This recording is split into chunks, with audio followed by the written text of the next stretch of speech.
Traveling the Vortex.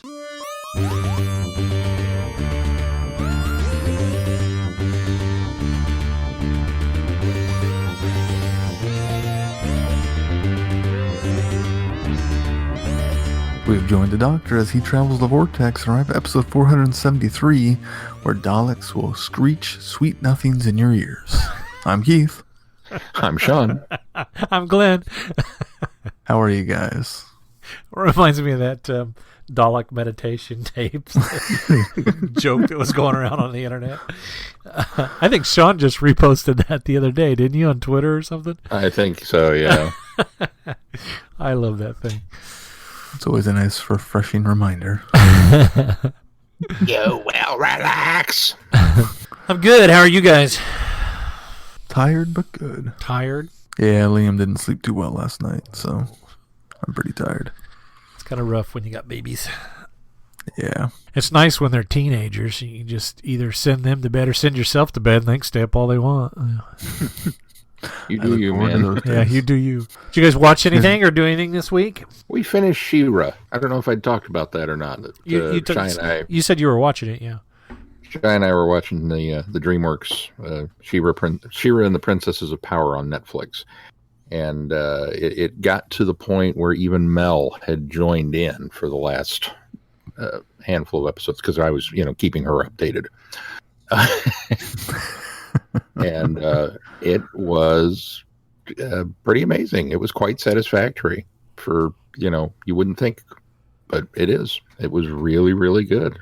It may have made me a little verklempt and brought a tear to my eye. Wow.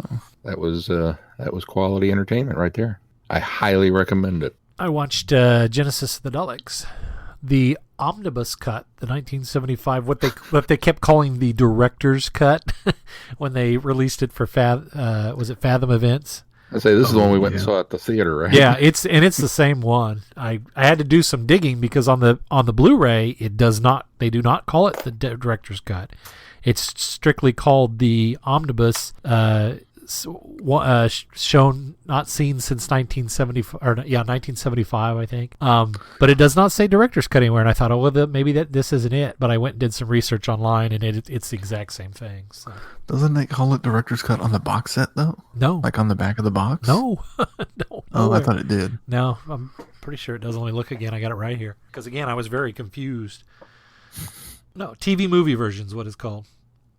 Genesis of the Daleks TV movie version. It's still a different title than what's on the menu. Unseen since broadcast in 1975.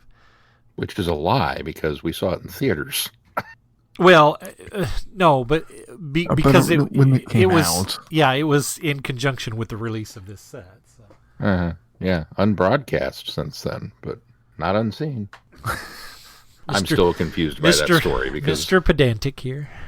Well, to me, an omnibus edition it's all 6 episodes. We just got the commercials and the intro and credits out. That's an omnibus. But you go ahead and call it a TV movie broadcast version. Isn't without credits? Isn't that what an omnibus actually is? Yeah, and that's why you watched, Glenn. Well, that's what I watched.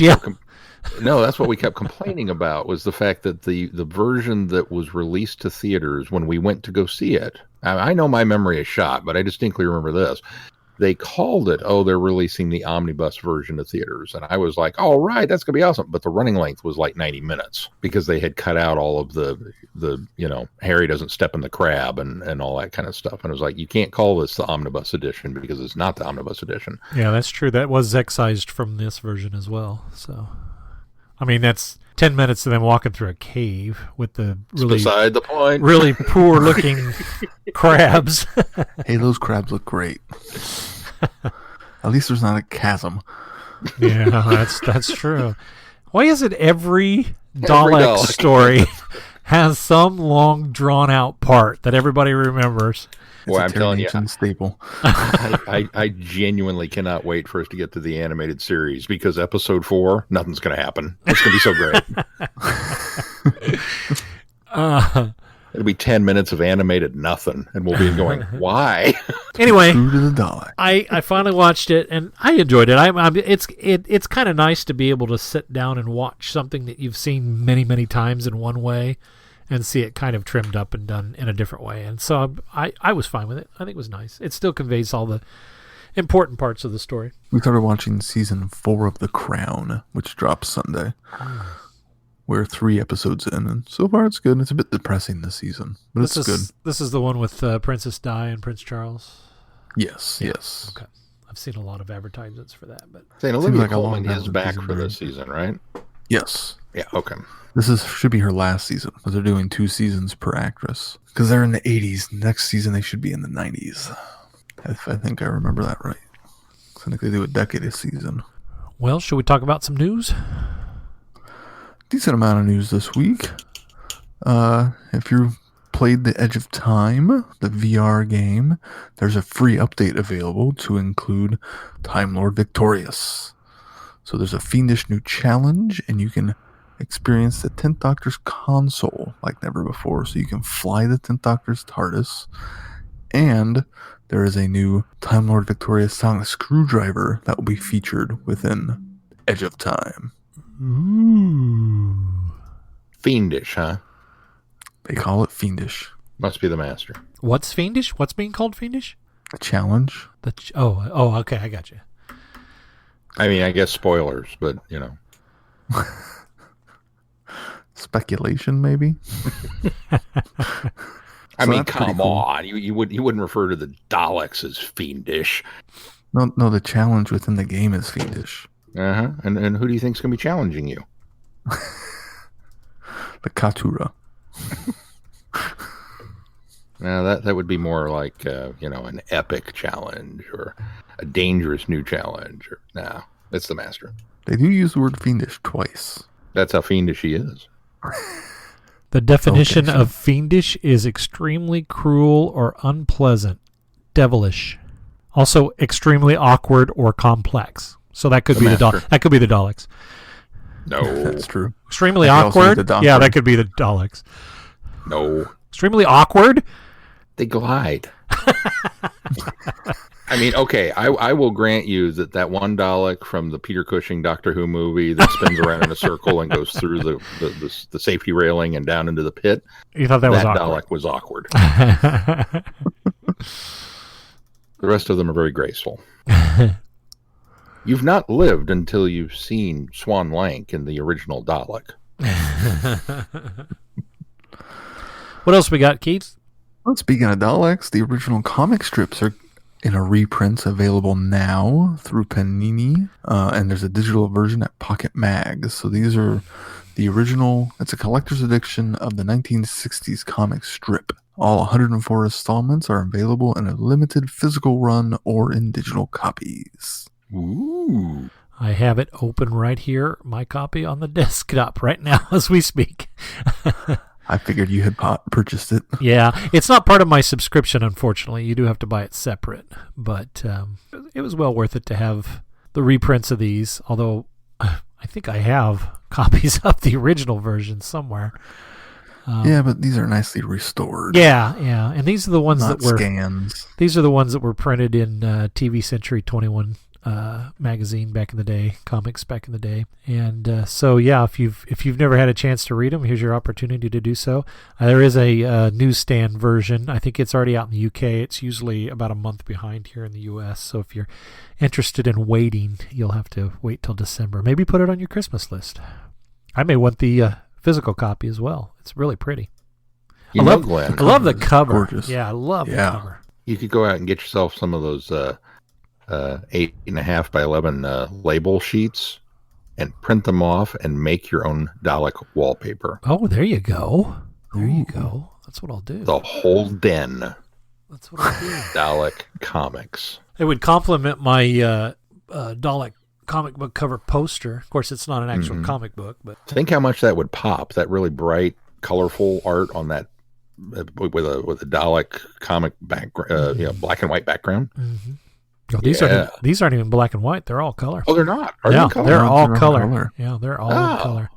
I thought they were. Black and white. Nope, every last one of them's in color. Well, all the better. Yeah, Makes it all colorful. Make your den a little less drab. that's right. And what else? Last bit of news I had from Big Finish, Eric Roberts is returning as the Master yet again, this time in his own series. So this will explain to us how he gets out of the Vortex and Eye of Harmony. Woohoo! Because previously he had returned, but it was a bit nebulous in the River Song box set, which he did a good job with. He was in another, wasn't he in Ravenous? I think he was in Ravenous as well, wasn't he? Yeah, I believe so. Yeah, this will be cool. And it seems to me that he will, when he escapes, he remains in this incarnation. So that's pretty neat. It'll be interesting to find out what happens next. I'm sure it will be fiendish. Looks like he's in leather, though, so I don't think he's going to dress for the occasion. We've given Eric Roberts a lot of flack over the years for certain things that maybe he's done, that, Ways behaved. But I'm willing to give him, a pass on those because he is embracing the Master again by, granted, he's probably making a buck off of this, but he's embraced Doctor Who again, and he's doing something for the cause. So I'm going to give him a pass on all those other times, and wish him well and success in this. And I myself will be lining up to listen to this when it releases next year. I will too. I concur, not just because you'll make me for podcast reasons, but whatever my personal feelings about Eric Roberts, the actor. Eric Roberts, the Master, I have always enjoyed his take on that character. And I think it's not only a unique take from the standpoint that I know some people who like to poo-poo the Doctor Who movie would be all, oh, Eric Roberts was, no Anthony Delgado. Well, no, he wasn't. That was the point. He did it in his own way while still maintaining, I felt, a lot of the core attributes of what the Master is as the character. So Hear. Yeah, I agree. Well, speaking of TV movie, shall we move on to our review of the Doctor that is featured in the TV movie and also featured in this audio? Well, it was an awkward transition. Wow, that was a stretch. A bit awkward. I started to panic just a little bit, going, "Oh God, what did I not review?" Didn't you know we're doing the TV movie again this week, Sean? Well, good, because I can talk about that all day, every day. That one you're familiar enough with. I was genuinely beginning to go, maybe I didn't get my homework done. The Enemy of My Enemy. From Big Finish Productions. Greetings, citizens of Rax. We are the Daleks. We come in peace. Doctor Who, Time Lord Victorious. The enemy of my enemy. You will be exterminated. Not until the Doctor has given us what we need. And what is that? Your help. What exactly do Daleks fear? That the changes will spread? That Skara will no longer birth your race? That you will cease to exist? And what do you observe, Doctor? Oh, you know pretty much everything. I have a particular interest in new cultures and societies. The Raxians are an ancient civilization. So I gather. But you are new to me, and that's very exciting. We are one.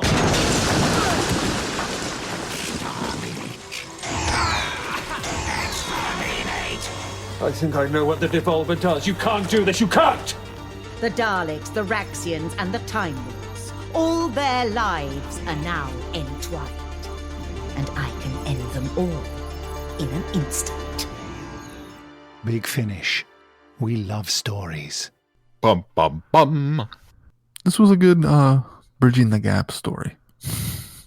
I really enjoyed this one. I agree. It's a good bridging story to kind of get us from, where we were to where we need to be. But I also felt like there was a lot of very enjoyable interactions between the Doctor and the Dalek strategist. Yes.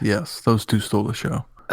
It was mentioned in the behind-the-scenes stuff that the Daleks kind of become the Doctor's companion for this episode. Mm-hmm. But it's difficult to write for Daleks, and they don't have the same level of witty repertoire that a companion would bounce back with. And yet I kind of felt like Paul McGann rose to that challenge and delivered for both, because he would frequently talk to the Dalek and he would say something and the Dalek would give a standard Dalek reply. And then Paul McGann would come back with something, and in some ways he was almost talking to himself because he knew what he was going to get out of this thing, and that just made it all the better. Because I mean, any excuse for more Paul McGann, and I'm all about it. Yeah. So that there was level also I thought was times where highly the enjoyable. strategist also rose to the bait, which was really enjoyable too. Yeah, there were a couple of those that were good. I will confess that I found the plot itself with who these aliens are to be a tad predictable. I'd kind of figured that out fairly early as to who they were. And I'm still confused over the idea of a Dalek executioner. That to me sounds like an oxymoron. It's just we have one Dalek whose job is to kill people. Oh. So then what's all the other Daleks' jobs? I know, right? Well, and I think maybe this will be divulged when we get to the short stories that come with the figures, but I think I read somewhere that the special weapons Daleks were refitted at this point in the Dalek Empire, and that's what became the Executioner Daleks, and this particular one is just one of many. Yeah, so you're saying I got to buy a Dalek Executioner box? Maybe, I don't know. Like I say, I can't remember where I read that, but it seems like it was legit, and so that might be something that maybe that makes a Dalek Executioner a little more cool. Now I'm trying to find I a didn't say he picture of wasn't it. cool. I just said he confused me. I like this. That's the case. You have my attention. I like this story too. There's very little doubt that I'm going to dislike there's very little doubt that I'm going to like a Dalek story for the most part. I think what I really like about this one is how Nicholas Briggs, and he has said in interviews that he doesn't record the Daleks separately. He records them all at the same time. And the man to be able to give so much difference in character to each of the different Daleks. I mean, he already seems to do a good job of that whenever you have, the different hierarchies of Daleks within stories that we're familiar with. But when you get into something like this with the Time Squad, and you have these very different styles of Dalek, I think he does such a good job in changing the voice to strategist. As soon as you hear him, you know who the strategist is. The executioner, as soon as you hear him, you know who he is. The commander, as soon as you hear him, you know exactly who he is. Now, the commander's more along the lines of his normal, I think, Dalek voice of all of them, and the drones are as well. But it's just, it fascinates me to listen to him, especially when he's able to, because most of the times the Daleks don't feature as heavy as they do in this story, but there's a lot of Dalek in this story, so you really got to kind of soak up Nicholas Briggs's portrayal of them, and that was as fascinating as to me as McGann's witty banter with them in the story, which I agree. I would echo what you were saying, Sean, that he gets so many great lines that are almost at his own expense and for the benefit of himself. Yeah. And I think that's really, really well done. What's also fascinating about the way Nicholas Briggs does it is the strategist almost has a Davros-esque sound to him. Mm-hmm. Yeah. There were sometimes I had to remind myself that wasn't Davros. That was actually a normal Dalek. Yeah. What's funny is my first thought when the strategist talked is I thought it was Davros. And then I began speculating that maybe Davros is the strategist, that he's, pulling another remembrance of the Daleks where he's going to reveal himself at the end of the thing. So then again, from the bonus features, to hear Nicholas Briggs describe it as, I kind of went with a Michael Wisher, gave him a little gravelly, and was like, oh, you did this on purpose. So it's definitely not going to be Davros, but well, certainly that was the inspiration for it. But at least we picked up on it correctly. If we can trust the comics, when the casing is damaged, you see a Dalek inside there. So we knew all along that it wasn't going to be Davros, unless he was really going, a long way to try to convince us that he was a Dalek. Yeah. There's nothing that man does that can surprise me anymore. But again, I think that's also a tribute to the story, is that I can be, despite what I know, or what I think I know, that I can be that carried along and engaged with it right off the bat. Yeah. Because the strategist shows up, pretty much immediately. And so then I'm on my back foot for the rest of the story. Yeah. So that's just it was a well-written, well-performed piece of work. I like the idea of the Raxians too. In the concept of it's almost to coin a phrase that they said in the behind the scene interviews, a species or a species of people that their thing is cultural appropriation. They go through and they wipe out these other species and then collect all of their history, all of their art, all of their stuff like that. And and to them it's for the betterment of society, and that their ancestors had set this forth, which was kind of the little nod back to, okay, I see where we're going here and who these people are. The other thing that I liked was the fact that we now kind of know possibly the origins of that de-evolution device that the Master has in those two in his story, Master Thief. Yeah. We presume, because it's alluded to, that this was once a great weapon of a past civilization, and somehow he's taken it and miniaturized and is using at least a form of that same technology now. So we kind of get a hint of where that may, or at least that's probably what the callback in Master Thief is referring to, is this group of people. Yeah, that's definitely what I took away also. And it was cool that how they kind of took the Katura and what they did and twisted it and turned it around into something that was almost positive. Instead of just ending the lifespan of a certain species, they changed it and de-evolved them so they could try having a second chance. Right. It's kind of, while it was an evil thing to do and essentially commits genocide, it was still a different approach to the altruism, as opposed to the Katura just putting an end to things as they go along.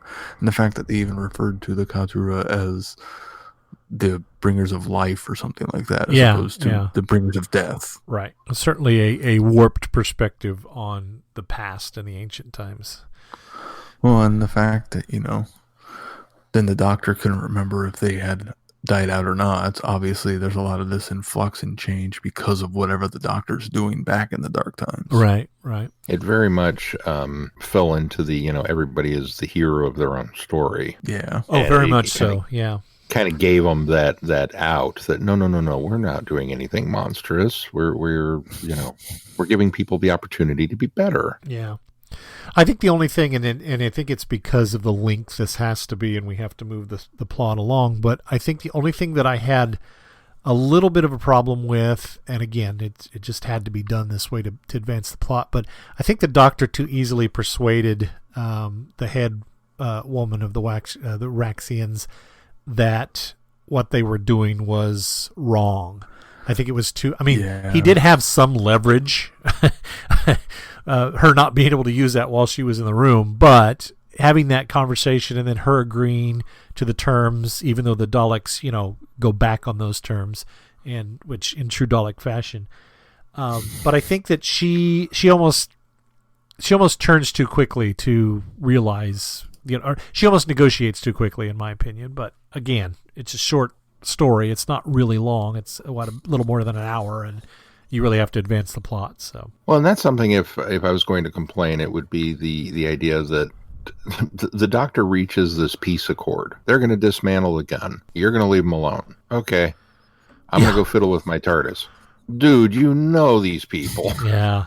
And I kept waiting. I kept waiting for the shoe to drop, that the Daleks were going to go and portray them, and then find out that the DNA sample they destroyed was actually the Time Lord DNA, and that the one that they were going to put into the machine was going to wipe the Daleks out. And he'd be, because he's not going to condone the genocide of an entire race. But if you blow yourselves up, well, I can't stop you. I kept waiting for the switch that he was going to, but nope, they actually wiped this race out. I was like, oh. I think though what you're referring to could still happen. There could be a switch on the Doctor's part, although it is an oversight on the Doctor's part that he doesn't see what happens and how the Daleks have basically stabbed the Raxians in the back. But there is still a chance that might be a little slipperoo, that later on that's his insurance policy, is that he has switched because when they get a hold of they do actually get a hold of the weapon, and he's not aware that they have it now, so, or at least we don't think he knows.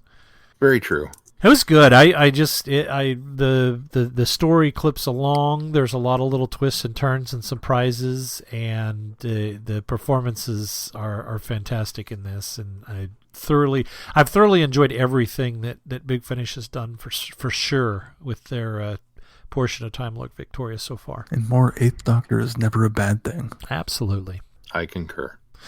All right. Well, shall we move on to the next one, which is the Tales of the Dark Times, Episode 3 from the Comic Maker app. I think that this one we're probably doing this in the right order, because I get the impression that now that we're on our way to the Dark Times, this is probably where this takes place for the most part. I don't think I don't think that I guess they are. Yeah, they are in the Dark Times in this. I don't think the little timeline that Doctor Who put out, it just has the Comic Maker app in one spot, but you gotta think that this episode's different and happening at a different time than the other ones. Yeah, and that timeline also, I'm sorry, the dawn of the Khadra is at the very beginning of all of the universe before even, the Doctor goes back there. So I don't know if I necessarily agree with their I don't know, that one makes sense because that's the timeline from the beginning of the Dark Times. So they would be the first thing in that timeline. Yeah, I guess I would have created the timeline as an overall universe timeline as opposed to splitting it up. Well, sections. That's just it. I don't think that they could have, because of how it's wibbly wobbly. So you have to kind of put the Daleks first, and the reason you have to put the Daleks first is because of that message that's in that trailer, which, by the way, we probably should watch if you guys haven't seen it. I've actually seen it several times, but didn't even think about it being connected, and that the end of that is the Daleks sending the message to the Daleks, to the rest of the Daleks. And so I didn't even think about that when we were crafting this together. So I think in fact, let's put that on the schedule for next week when or not next week, but the next week that we get together, and we can do that along with the first few Daleks episodes. But back to the Comic Maker app, Tales of the Dark Times.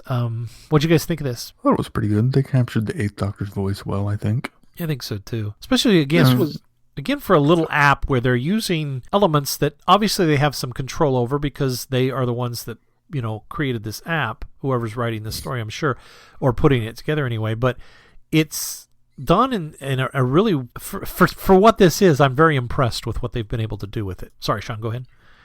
No, I would have said that for what it is, yes, it's it's a fine little story. It's probably the weakest installment, I think, of what the comic app maker has given us thus far. It attempts to feel a little bit more like a comic book story. Yeah. And I think the limitations maybe of what you can do with the comic app maker suddenly rear their head with how you can tell this particular comic story. And it definitely feels like it's probably, other than the fact that the Eighth Doctor and the Daleks are together, it's probably the least far removed from the overall Time Lord Victorious arc, because it's just kind of this little side story of what happens once they get there. And the idea is neat, that there's this race that wanted to make sure that their memories would survive. Yeah, beyond that, I think conceptually it's cool. I also like the idea that this is the first time we've heard of Huron energy since, what was it, Runaway Bride? Well, the Arachnos was using Huron energy in order to feed her children and bring them back to the surface. So this is the first time we've heard of the Huron energy since then, which they state in this story that it's an ancient power source. So another connection to the Dark Times and the Arachnos as well. Not that this is the Arachnos who left these data banks, and right. But it clearly was something that more than one race was using during the Dark Times. I love a data bank. I think I thought this was, for what they have, I think this was really, really well done. I thought they put together frame by frame. There's some repetition here, but as you said, I mean, that's kind of the limitation of the app. But I think overall, everything they've done framed it really nicely. I think the weakest one so far has been the first one, but I also give them a pass on that one because I think they were kind of getting their footing. Yeah, I would agree. There was a lot more story here than the first one. The first one was just, the 10th Doctor being weird. Even the second one doesn't have a lot of story. It's really kind of, there's story happening there, but it's a lot of repetition. This one, at least, I think, has more of a concise storyline, and it's bridged with the beginning, middle, and end. The others never really kind of felt like they had that to me. So I don't know. I give this one high marks, Sean. Must just be me then. Well, that's fine too. Well, and while the overall story doesn't necessarily tie into bigger things, I think it's a well-contained story. Yeah, it's an aside. I mean, anybody that would pick this up would wonder why, because it doesn't do a nice job of explaining why they're together, but people would maybe wonder why the Doctor's working with the Daleks, I think would be its only failure. Yeah. If you pick this up, solo. Randomly on its own. Yeah. All right. Well, should we move on to Monstrous Beauty Part 3? End of issue 2, I was kind of on the fence about this story. And now, seeing its resolution, I wish there was more of it. I feel like there's so much more depth that could have been explored throughout all of this than the comic medium could explore. It definitely, which is weird when you audio or something. I do not disagree with you at all, but it's weird to say that because when dealing with we're dealing with the dark times and the great vampires and bow ships and all this kind of stuff. That to me screams, yes, make this a comic book because you can go nuts. And yet, I 100% agree with you that it just doesn't feel like they hit the potential of the story. Well, let's give them a little bit of a pass because we're loosely using the word comic book. These are comic strips, and these are very true. These are comic strips that are found in a magazine, and we're not used to these, I don't think, because these are typical for Doctor Who magazine. These serialized type of comics that, for the most part, are only about 6 to 8 pages. So it's not surprising to me that Part 2 and Part 3 were only 8 pages. In fact, what surprised me was that the first one was 16, and it makes me wonder if they had decided that they pulled 2 together for the first one and made it, because it's actually a supplement, so you have the book and then you have the comic separately. So Part 1 is kind of its own little separate part. But these are more in the tradition of Doctor Who magazine, where the comic, is one of the featured article sections of the thing. So for what this is, they did what they could, and so I have to give them that much credit. But I agree that this almost would have worked better as a Titan story, so that they could have done a little more of a long form, overarching story and give us a little more than what they did. Because this particular story, the third part, though I still enjoyed it, it feels like it's in a rush to wrap itself up. And I think that's its biggest detriment. I was grateful that as I said last week, that the Rose situation needed to be resolved quickly and simply, and I think it was done well enough in this one. It maybe goes a little. I kind of didn't expect her to have gone, full vamp, like she does. But I think that they satisfactorily explain how he's able to bring her back. It also does a really good job of explaining why she may not necessarily be there in All Flesh is Grass. Did you guys happen to catch where the edit for this might be? Wow, she's in a coma recovering. Yeah, so if you'll notice on the last, second to last page, they have 3 frames of the Doctor, and in one frame it's after they've escaped, and then as there's another frame where there's like kind of this weird blood around, which the Doctor still looks very much the same, but it's almost like Rose has come in and out of coma, a few times. And then if you'll notice on the last one, he is a little worse for the wear. He's got his face is all smudged. His jacket is all tore up. So there's obviously been some passage of time here, and I'm wondering if those events and all its flesh is grass will happen during these 3 panels here in that interim there before we return. Because she asks him, you look bad, and he says, it's for another time. She kind of brushes her off that he'll I'll tell you later. It feels like a bad dream, that kind of thing. And originally I had written that off as to maybe she was in and out of the coma and in and out of vampire state. That could be too. Yeah, fight her off.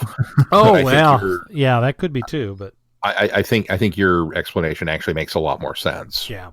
Yeah. I really think that's where that's going to have fit in there, because I think it would be maybe a tad fatal to have Rose as part of that story. Especially because we're dealing with the 10th Doctor, and there's going to be some repercussions of him seeing her again. And it kind of messes things up with where they've established and where they've gone with the series on television. So I think it makes sense to sideline her for that story, and I think that works really well here. The other thing I wondered if you guys noticed, the third to last panel on the very far right in the bushes, observing is a figure, and it almost looks like the profile of the 10th Doctor. Yeah, it does. Viewing from afar. I did not catch that. So I didn't catch it either. Well, putting it in that perspective, it makes the ending a bit more, self-contained. When I finished it, I was like, but he's not going to go off with the vampires to go deal with whatever, and that makes a lot more sense now. Yeah, I think that's where it happens. I hope there's a reference to Hector Jr. in the novel. Little plant he has, so that would help.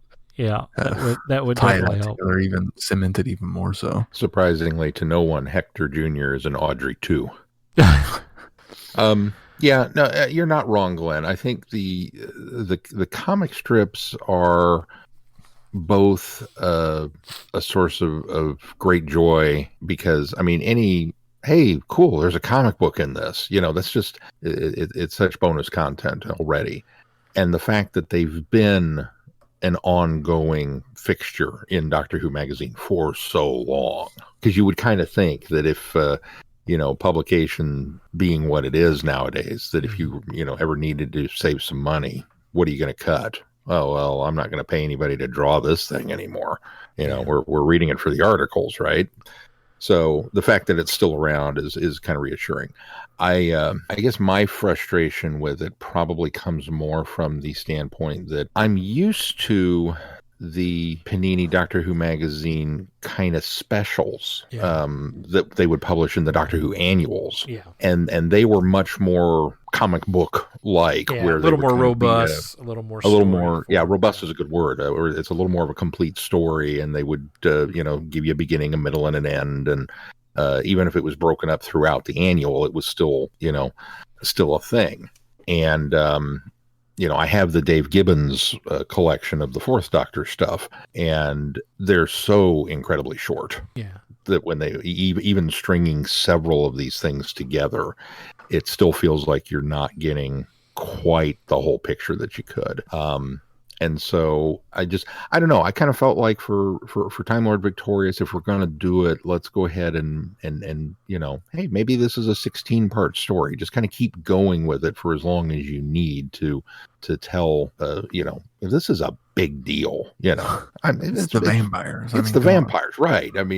And again, maybe I'm in the minority of people who I get real excited over State of Decay. I think there's a lot of material there that's like, yes, tell me more about this stuff. And now I finally got some about this stuff, and it's like, oh, that's it, huh? Yeah, all right.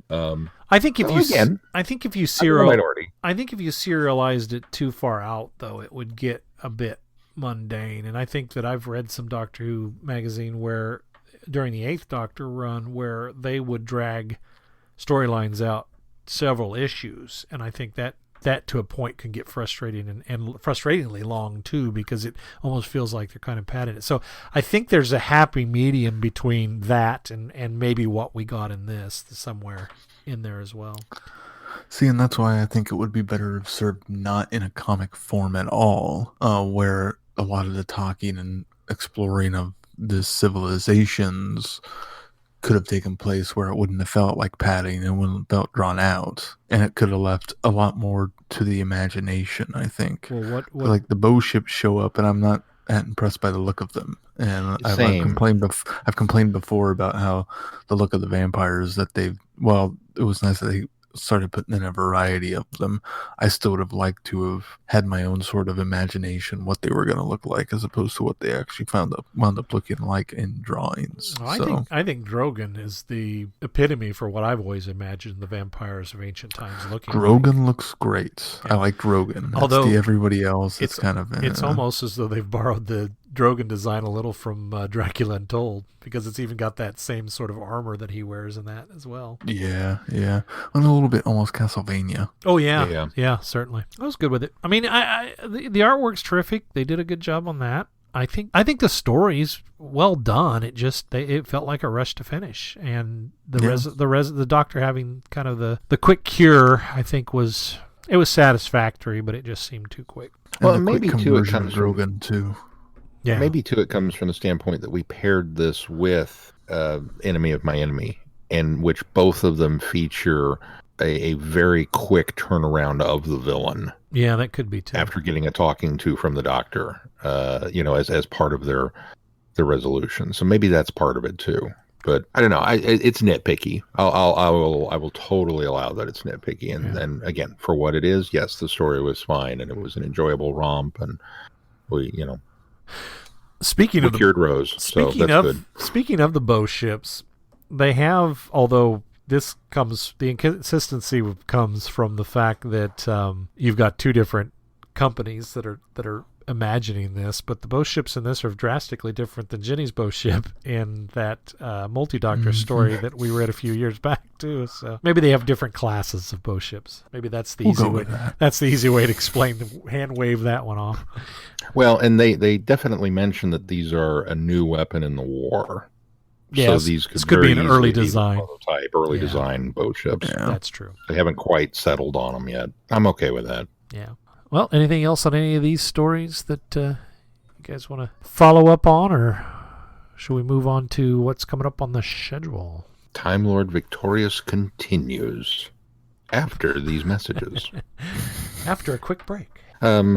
Which, yes, if you've been following along with the schedule, you might note that we're going to be off next week. It is Thanksgiving week here in the States, and so we will be taking a brief reprise from our podcasting duties. We promise a brief one this time out. Yeah, this one won't last 8 months. Only 1 week. Only 1 week for Thanksgiving, and we will be back the following week. The plan, as of right now, for sure, is to review the animated Daleks. Well, starting with the trailer. You're right. And then Daleks episodes 1 and 2 of the animated series, which should be out. There is a possibility of throwing in the Eagle Moss Hero Collector short story, The Last Message, which would be packaged with the Dalek Emperor and Dalek Drone figures, depending upon, whether or not they ship them to us or not. Whether they arrive in the mail. Whether or not they arrive. So if you're going off of the schedule that is posted currently to the website, they are not. That story is not on there. I erred on the side of caution. But much like Time Lord Victorious itself, our schedule is subject to change. All right, and you can see those changes happen live as they do on our website at travelingthevortex.com, where our scheduling has taken on a bit of a self-awareness anyway.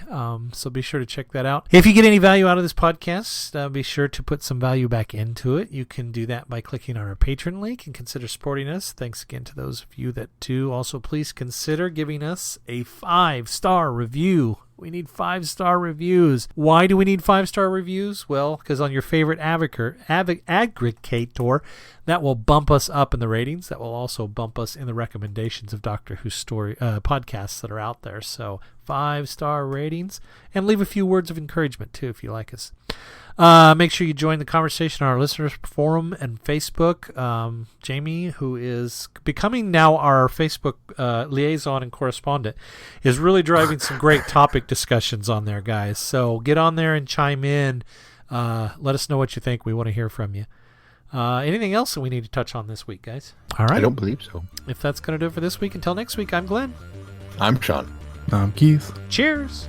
Good night, everybody. Be seeing you. Happy Thanksgiving. You have been listening to Traveling the Vortex. Doctor Who and all of its associated programs are owned and trademarked by the BBC. No infringement is intended or implied.